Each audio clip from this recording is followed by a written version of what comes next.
There we go. So thanks very much for the introduction, Callum. Yes, my name is Paul Abel.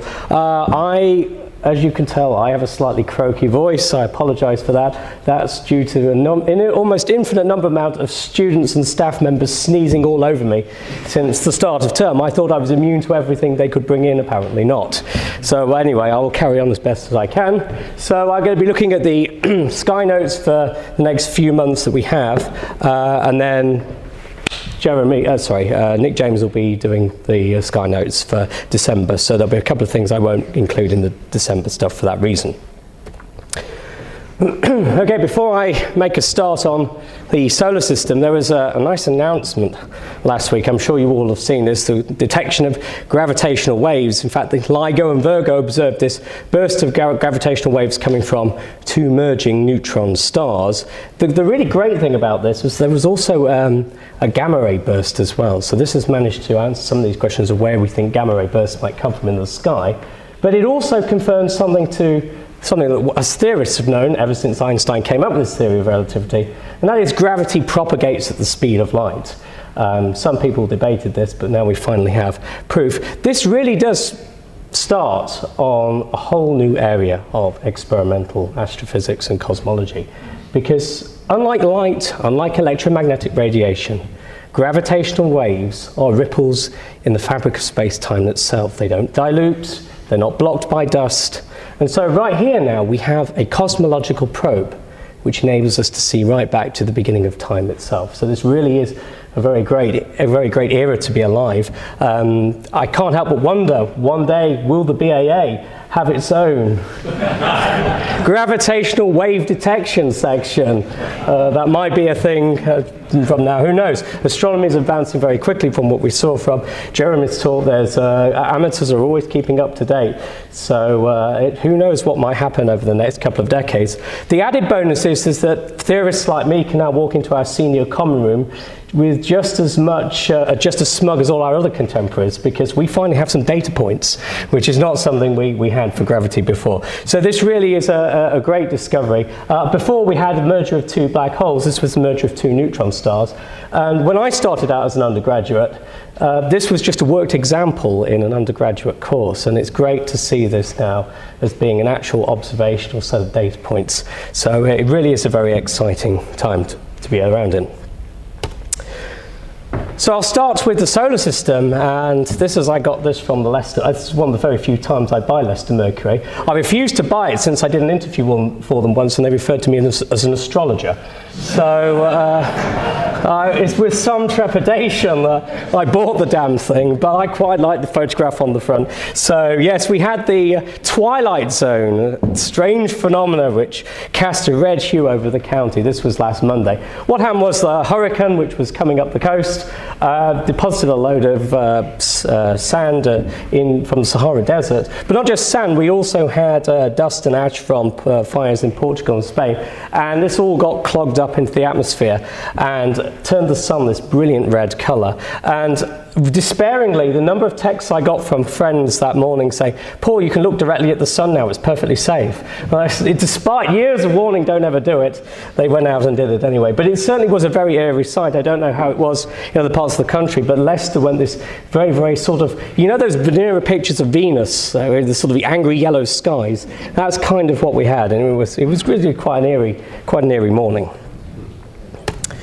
The sun. So what else? We've got a lot of stuff to talk about with the sun. So quite unexpectedly, the sun has been very active, certainly during September. Active region 2674 was a large bipolar sunspot in the northeast quadrant. This was seen on the 1st of September, and it continued to develop and impress as it made its way across the solar disk. It continued to evolve.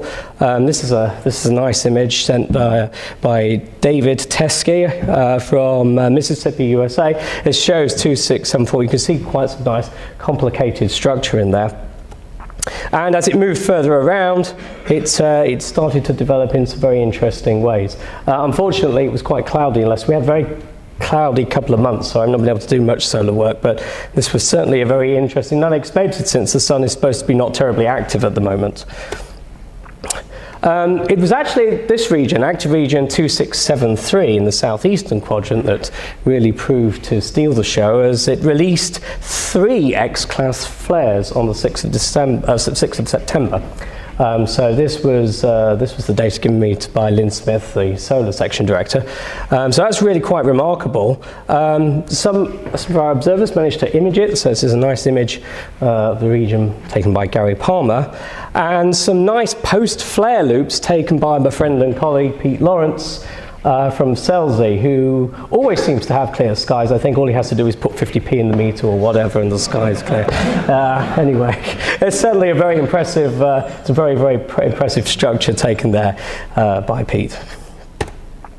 Of course, the real thing for solar thing for this year was the total eclipse, which occurred on the 21st of August 2017. I think I met most of Britain's amateur astronomical community at some way along the road in the US. So it was really, what was most remarkable, that this wasn't just the most observed total eclipse, it was the most recorded total eclipse in human history. So it started on the west coast here of the US, and it passed all the way through mainland United States, finally exiting. I did a rather speedy Radio 4 interview at 4 in the morning. That was very welcome, I can assure you.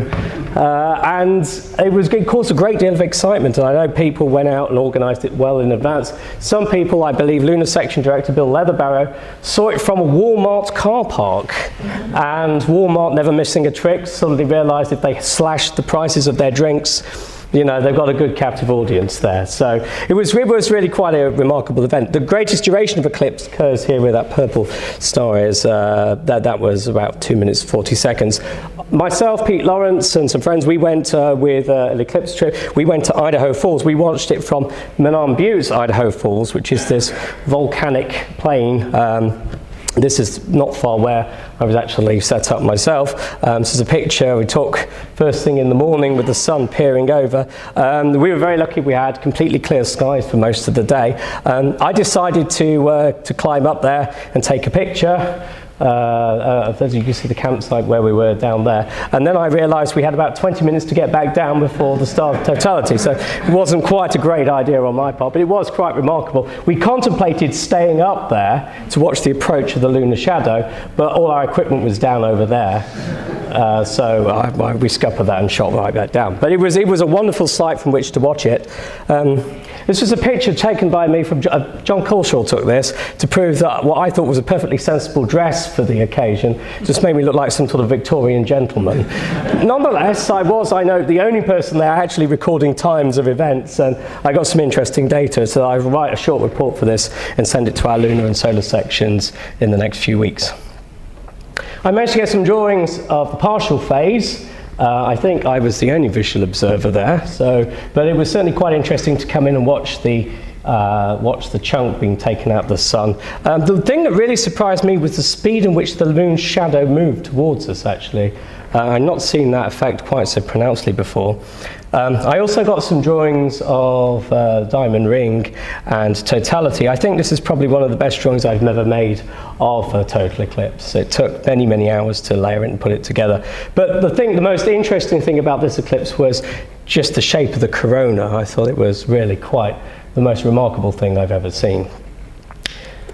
Pete Lawrence took some nice images. We can see there's some prominences there and the structure coming. I thought he got some wonderful shots of the prominences and a nice shot of the second diamond ring there, which was quite glorious. Really is a fantastic sight. And I'm already looking forward to the next one in South America. Many of our own members, of course, went out. I rather like this one. Nick James took. Nick, you also did a video as well, didn't you? Yes. I was going to put it up, but it was 5 minutes. That's much too long. It's on YouTube, but I would turn the sound down when you watch it. The sound is the best part. It certainly is quite remarkable. What camera did you use to take that? This is just an automatic camera that we set up behind where we were. It's a Canon runoff and intervalometer with a 14mm Samyang lens, so right. It's a wide-angle lens, but just running automatically through the eclipse. Right, so lots of wonderful images, and of course back to the BAA website, the members pages, lots of people have put up their images there. It's worth taking a look because it seems as if everybody had a unique, it wasn't the total eclipse that was unique, it was the unanimous clear skies across the US, I think. It was really quite remarkable. Okay, moving on to the planets. Well, eastern elongation for Mercury occurs on the 24th of November, but Mercury will be about 22 degrees away from the Sun, but it'll be incredibly low down. And at this time, the phase will be about 66%, and it'll have an apparent diameter of 6.4 arc seconds. And if you live in a city, you're probably really going to struggle to see it. So Mercury's not really at its best at the moment. But some observers have been persevering. This is a nice image, a series of images I thought were quite good from Martin Lewis in St Albans in UK, and you can see he's done quite a good job given how low down Mercury would have been when he took this. You've got the wind-dew pulse simulation on the right hand side there, and you can see various features he's managed to pull out. So quite an achievement really given how difficult Mercury is to image. I've only seen it a couple of times in my life. It is quite a difficult object to observe. Moving further out, Venus continues with its western elongation. It's now moving towards the Sun and it's becoming harder to observe. Superior conjunction occurs on the 9th of January, and as a result the planet is moving away from us, but its face size is increasing, but it is becoming harder to see. You can catch it in the morning skies over the next few months, and any telescope that's reasonable will show its phase. Here's a couple of drawings I made quite a while back now. It's 24th of September. So I made one in integrated light on the left, and the yellow drawing is quite interesting on the right because there did appear to be this bright spot here, and Richard McKim mentioned at the last meeting that we're wondering if volcanism still very active on Venus. This is a question that's ongoing, and it's worth keeping an eye on Venus and observing it regularly, whether you're an imager or a visual observer, because any data we can correlate with images is always very useful. The cloud markings on Venus are quite difficult to see, but if you're sensitive to the blue end of the spectrum, you're more likely to pick them up. If you're a planetary observer like me, then it's like being made redundant, right? Because there's nothing about it. If it wasn't for variable stars, I don't know what I'd do. So not much around for Mars, Jupiter and Saturn. Mars is in conjunction with the Sun on the 27th of July, and it's in the morning sky, but it's small. I believe Richard McKim has had a handful of observations, but it's not until January where the planet will begin becoming really a good target for amateurs in the UK. Jupiter is in conjunction with the Sun tomorrow, so that's gone for a few months. And Saturn, well, it didn't really scrape above the houses where I live, so not a very great apparition, but it is available in the evening sky still. It reaches conjunction on the 21st of December, so you can catch it in the twilight, the evening sky, but it is very, very low down. Perhaps the most important thing with Saturn is the end of the Cassini mission, and I have colleagues who have been working on this. This was really quite a fantastic achievement, I think.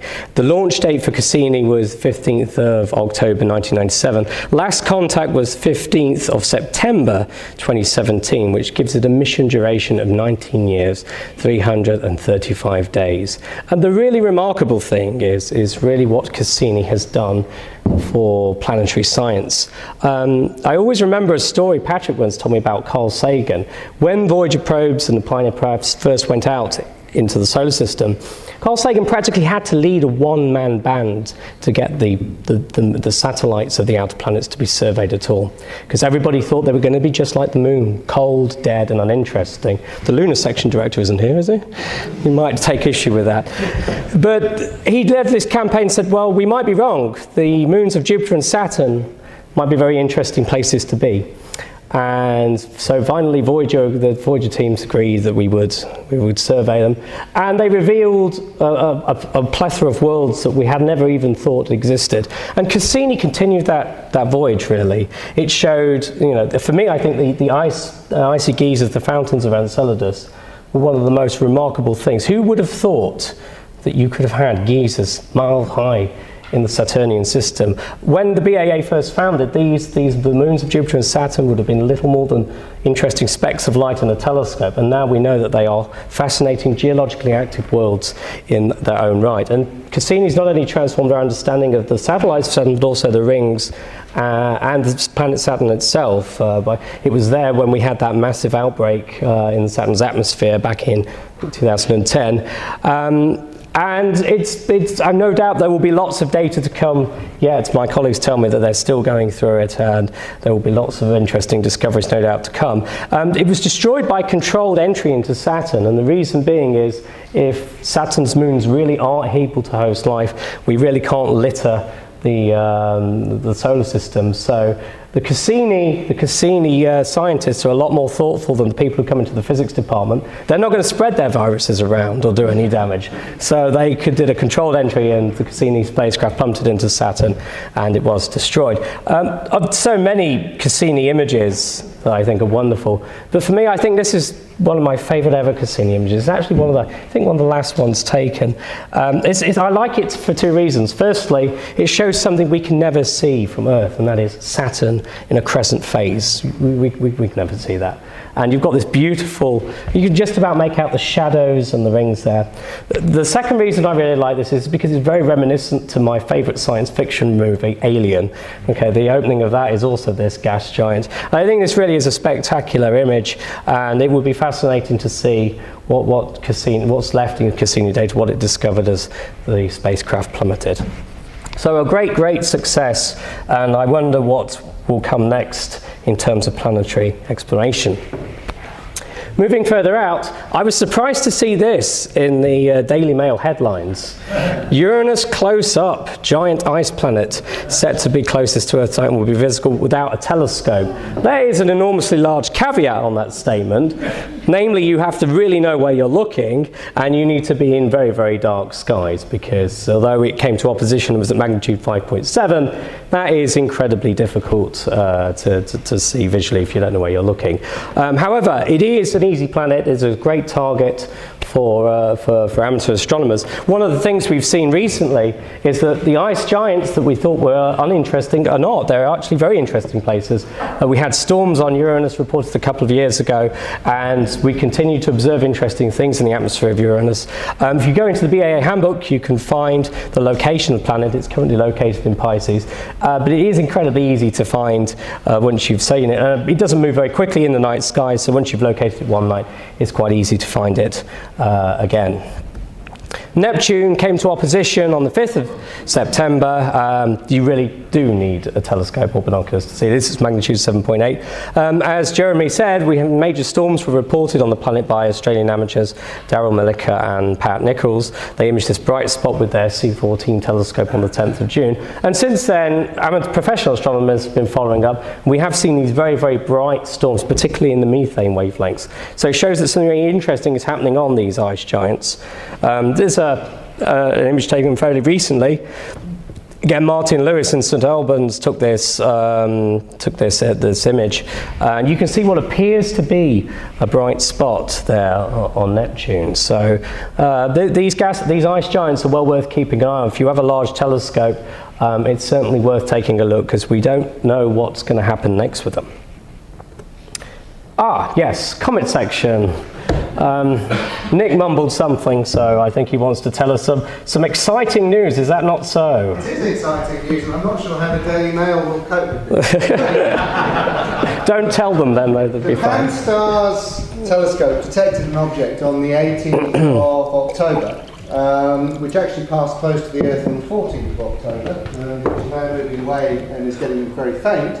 But the astrometry of it shows that it is the first pretty much certain interstellar object that we know of passing through the solar system. If we project its orbit backwards, it comes from the direction of Vega. Really? And it has a V0, so a velocity falling into the solar system. So if you come from the Oort cloud in a parabolic orbit, you have zero velocity. It has a velocity of 25 kilometers a second, which just so happens to be, and it's kind of the galactic disk velocity of the Earth, basically moving through the galaxy. This is They're trying to get astrometry of it now. It's very, very faint, moving away, but it looks almost certain this is the first ever interstellar object that we've detected. 150 metres in diameter, definitely a spacecraft from Vega. Don't tell Donald Trump, he might try and claim it. Thank you very much, Nick. Okay, so we have a nice meteor shower. Normally meteor showers are, well, the moon makes an appearance, but not this year. The Leonids are going to be very good. So the Leonid meteor shower is associated with Comet Tempel-Tuttle, not a spacecraft from Vega. And the maximum night occurs on the 17th of November at 1900 hours. We expect a zenith hourly rate of about 20 meteors an hour. Now, I should point out the zenith hourly rate is kind of a statistical number, okay? It's not how many you're going to necessarily see. That depends upon the the origin of where the meteors appear to come from in the night sky, being directly overhead and with no moonlight and no light pollution.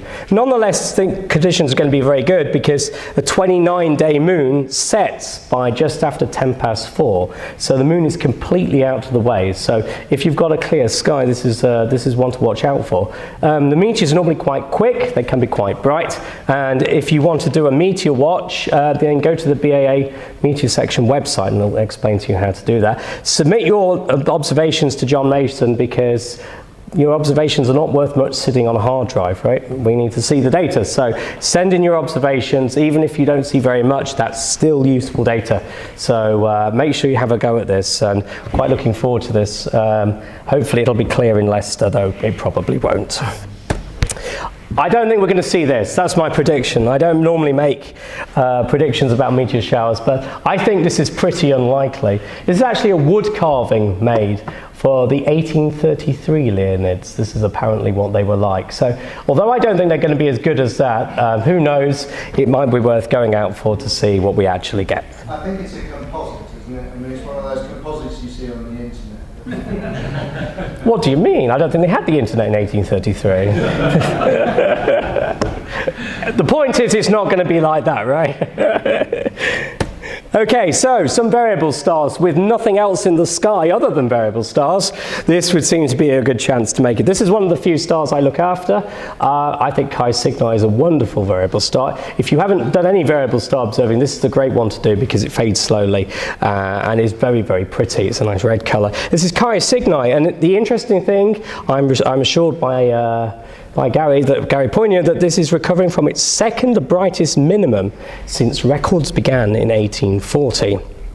Okay, so it looks like the star peaked in mid-October at magnitude 4.7, and it will now continue to fade to about early July. It's got a light curve period of about 400 days.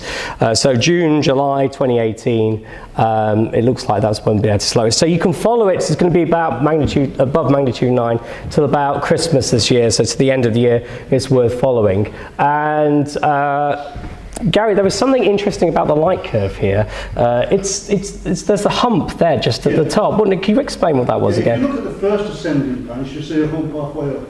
Those aren't uncommon in Moiras.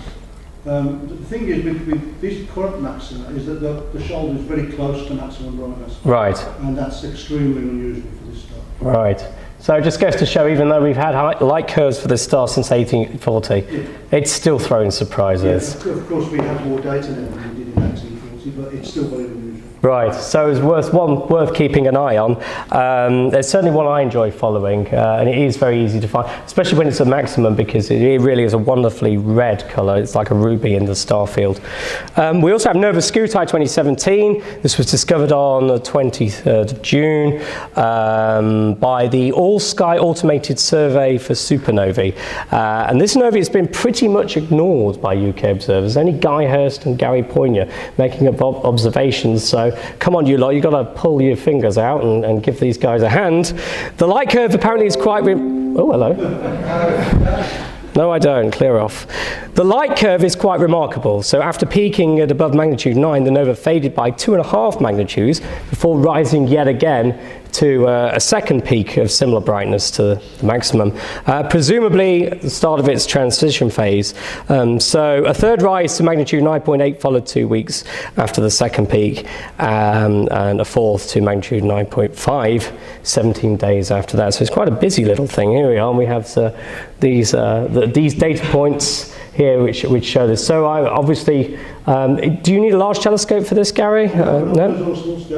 It's at minus 14 degrees declination, so it might be a bit tricky. Okay. You can't see it. But if you're going to go out and look at clusters in Orion or whatever that don't change ever, right? So you're going to cart your telescope out to somewhere with a clear horizon. You can then put your telescope at this and do some astrometry. Great stuff.